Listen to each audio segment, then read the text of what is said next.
Hello students, आज इस video में हम डिस्कस करेंगे crystal field splitting in tetragonal and square planar complexes. अब क्रिस्टल फील्ड स्प्लिटिंग हमने अगर टेट्रागोनल और स्क्वायर प्लेनर कॉम्प्लेक्सेस में समझना है तो वो ऑक्टाहेड्रल कॉम्प्लेक्सेस की क्रिस्टल फील्ड स्प्लिटिंग से बहुत ईजिली समझा जा सकता है। तो इसलिए सबसे पहले हमें पता होना चाहिए कि टेट्रागोनल ज्योमेट्री क्या होती है और स्क्वायर प्लेनर ज्योमेट्री क्या होती है। ओके, सो सबसे पहले हम डिस्कस करते हैं ऑक्टाहेड्रल स्ट्रक्चर को।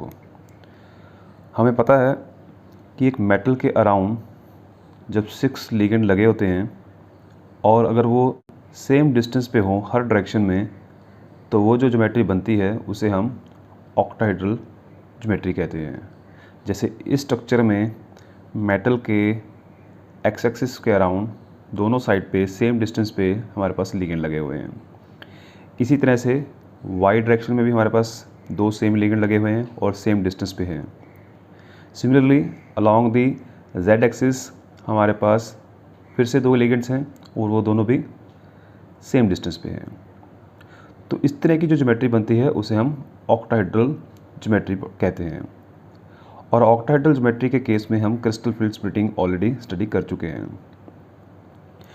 अब बात आती है अभी टेट्रागोनल ज्योमेट्री हम ऑक्टाहेड्रल ज्योमेट्री से कैसे बना सकते हैं। अब 2 तरीके हैं, या तो हम कोई 2 ट्रांस लिगेंड्स मींस कोई भी 2 ऑपोजिट लिगेंड्स को या तो स्ट्रेच करें या फिर कंप्रेस करें। अब इस केस में हमने जेड एक्सिस पे जो 2 लिगेंड्स हैं उनको हमने स्ट्रेच करने की कोशिश की है।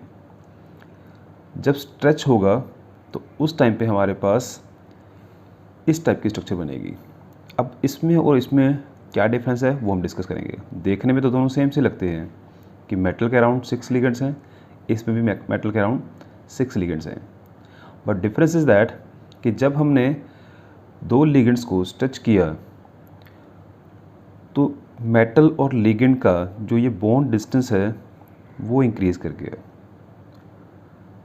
साथ के साथ जब हम किसी चीज़ को स्ट्रेच करते हैं तो जो साइड वाले लिगेंड्स हैं वो क्या हो जाएंगे, कंप्रेस हो जाएंगे। Means there will be elongation of metal ligand bond along the Z axis जहाँ पे हमने स्ट्रेच किया, and there will be a compression of metal ligand bond along the x axis and the Y axis. Okay, suppose हमारे पास एक balloon है, बिल्कुल spherical balloon है। ओके, और अगर उसको हम 2 साइड से स्ट्रेच करते हैं तो वो साइड से कंप्रेस हो जाता है, इलोंगेट हो जाता है। मींस वो स्फेरिकल शेप से ओवल शेप में आ जाएगा। बिल्कुल उसी तरह से ही अगर हम स्फेरिकल सिमेट्रिकल स्ट्रक्चर जो होती है ऑक्टाहेड्रल के केस में, अगर उसको हम स्ट्रेच करते हैं तो इस तरह की ज्योमेट्री बनती है, जिसमें हम देख सकते हैं कि जेड एक्सिस पे जो 2 लिगेंड्स पड़े हुए हैं उनका डिस्टेंस जो है, बॉन्ड डिस्टेंस जो है, that is much more as compared to the bond distance between the metal ligand of x axis and the y axis. Okay, and this process is known as the elongation. अगर हम इसके उल्ट चलते हैं, इन 2 ligands को हम compress करने की कोशिश करते हैं तो ये ज्योमेट्री क्या हो जाएगी, फ्लैट हो जाएगी। क्लियर? तो वो प्रोसेस होगा हमारे पास स्ट्रेचिंग का, तो वहाँ पे हमारे पास क्या होगी, फ्लैटनिंग हो जाएगी। यहाँ पे इलोंगेशन हो रही है, वहाँ पे फ्लैटनिंग हो जाएगी। तो ये जो ज्योमेट्री हमारे पास बन के आई है finally, that is known as the tetragonal structure. अब हुआ क्या कि जो लिगेंड्स अलोंग द एक्सिस हमारे पास यहाँ पे थे और सभी मेटल के ऑर्बिटल्स को जो अलोंग द एक्सिस पड़े होते हैं उनको इक्वली जो है सराउंड कर रहे थे। मींस उनका इलेक्ट्रिक फील्ड जो है वो इक्वली डिस्ट्रीब्यूटेड था अलोंग द एक्स एक्सिस। और हमने ये भी देखा था कि मेटल के अंदर जो 5d ऑर्बिटल्स होते हैं, जब वो ऑक्टाहेड्रल ज्योमेट्री में लिगेंड्स उनके साथ जाके ज्वाइन करते हैं तो उनकी एनर्जी जो है इंक्रीज़ हो जाती है। ओके, तो हमने देखा था कि 5d ऑर्बिटल में से जो orbital along the x axis that is dx² - y² और dz², उनकी एनर्जी इंक्रीज़ हो जाती है। और जो orbitals in between the axis पड़े थे that is dxy, dyz and dzx, उनकी एनर्जी जो है डिक्रीज़ कर जाती है। ओके, बट अब यहाँ पे क्या हुआ कि along the Z axis ligand जो है मेटल से दूर चले गए, तो means along the Z axis there will be a less electric field of ligand which will be experienced by the d Z square orbital. तो उससे क्या होगा, उससे ये होगा कि जो डी जेड स्क्वायर ऑर्बिटल है उसकी एनर्जी क्या होगी, डिक्रीज़ हो जाएगी। क्यों? क्योंकि अब लिगेंड जो है दूर चले गए हैं, तो वो लेस रिपल्शन फील करेंगे along the Z axis. Less repulsion feel करेंगे मीन्स वो मोर कंफर्टेबल हो जाएंगे, तो उस वजह से उनकी जो एनर्जी है डिक्रीज़ हो जाएगी। क्लियर? और इसी तरह से जो orbital in between the Z axis पड़े थे means d y z and d z x, उनकी भी एनर्जी जो है थोड़ी सी डिक्रीज़ हो जाएगी, क्योंकि जो लिगेंड उनको थोड़ा बहुत इलेक्ट्रिक फील्ड जो है वो फील कर रहे थे, तो लिगेंड के दूर जाने से उनके ऊपर भी जो इलेक्ट्रिक फील्ड का जो स्ट्रेंथ है वो कम हो जाएगी। That is why they will also be get stabilized. और दूसरी साइड पे क्या हो रहा है कि जब ligand along the x axis and the Y axis metal के क्लोज चले जाएंगे बिकॉज ऑफ दिस इलोंगेशन, उस केस में जो d x square minus y square है वो लिगेंड के और क्लोज हो जाएंगे, क्योंकि लिगेंड जो है मेटल के क्लोज चले गए, तो वो जो ऑर्बिटल हैं d x square minus y square वो क्या करेंगे, ज़्यादा रिपल्शन फील करेंगे, तो उस केस में उनकी एनर्जी और भी हाई हो जाएगी। सिमिलरली जो orbital in between the x axis and y axis पड़े हुए थे वो क्या करेंगे, थोड़ी सी ज़्यादा रिपल्शन फील करेंगे। ठीक है, अब इसको हम समझते हैं एनर्जी प्रोफाइल डायग्राम से। सबसे पहले हम बात करेंगे ऑक्टाहेड्रल के केस में हमारे पास जो क्रिस्टल फील्ड स्प्लिटिंग है। ठीक है, अब यहाँ पे हम देख सकते हैं these are the 5 degenerate orbital of the metal ion. Okay, सबसे पहले हमारे पास है ऑक्टाहेड्रल स्ट्रक्चर। तो उसके केस में हमने देखा था यहाँ पे स्प्लिटिंग होती है d x square minus y square orbital and the d Z square orbital, इनकी एनर्जी क्या हो गई, इंक्रीज़ हो गई। और d x y, d y z and d z x, इनकी एनर्जी क्या हो गई, डिक्रीज़ हो गई। And the difference between the energy of e g and the t two g orbital is known as the crystal field splitting in octahedral complexes. But जब हमने Z axis के along elongation की, तो हमने discuss किया है कि जो डी जेड स्क्वायर ऑर्बिटल है वो क्या हो रहे हैं, लिगेंड से दूर चले गए, दे विल फील लेस रिपल्शन, तो उनकी एनर्जी क्या होगी, डिक्रीज़ हो गई। ओके, सिमिलरली जो orbital in between the Z axis पड़े हुए थे उनकी एनर्जी भी क्या हो गई, डिक्रीज़ हो गई। सो हमारे पास दो ऑर्बिटल्स हैं जो in between the Z axis होते हैं, that are the d y z and the d z x.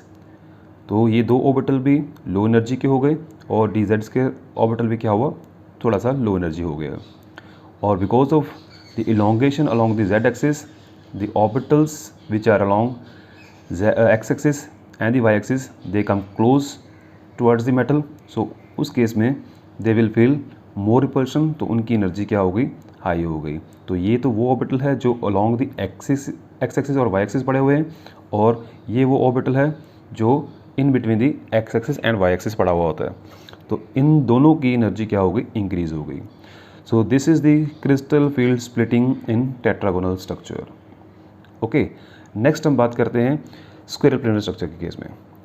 अब फिर से हम डिस्कस करेंगे ऑक्टाहेड्रल ज्योमेट्री को और वहाँ से हम स्क्वायर प्लेनर ज्योमेट्री बनाने की कोशिश करेंगे।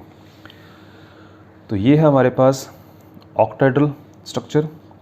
अब इसमें जो जेड एक्सिस पे हमारे पास जो लिगेंड्स पड़े हुए हैं, अगर हम इनको इतना ज़्यादा खींच दें कि ये यहाँ से बिल्कुल टूट ही जाएं, तो क्या हो जाएगा, ये दो लिगेंड यहाँ से गायब हो जाएंगे।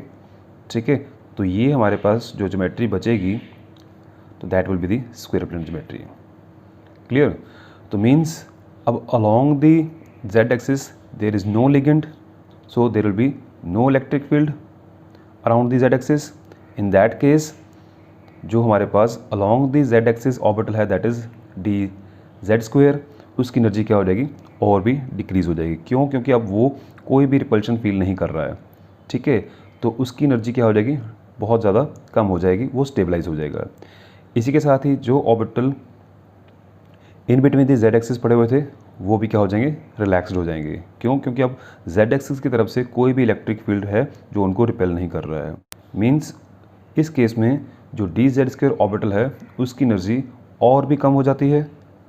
सो अब हम देखते हैं कि किस तरीके से हम इसको क्रिस्टल फील्ड स्प्लिटिंग शो करते हैं।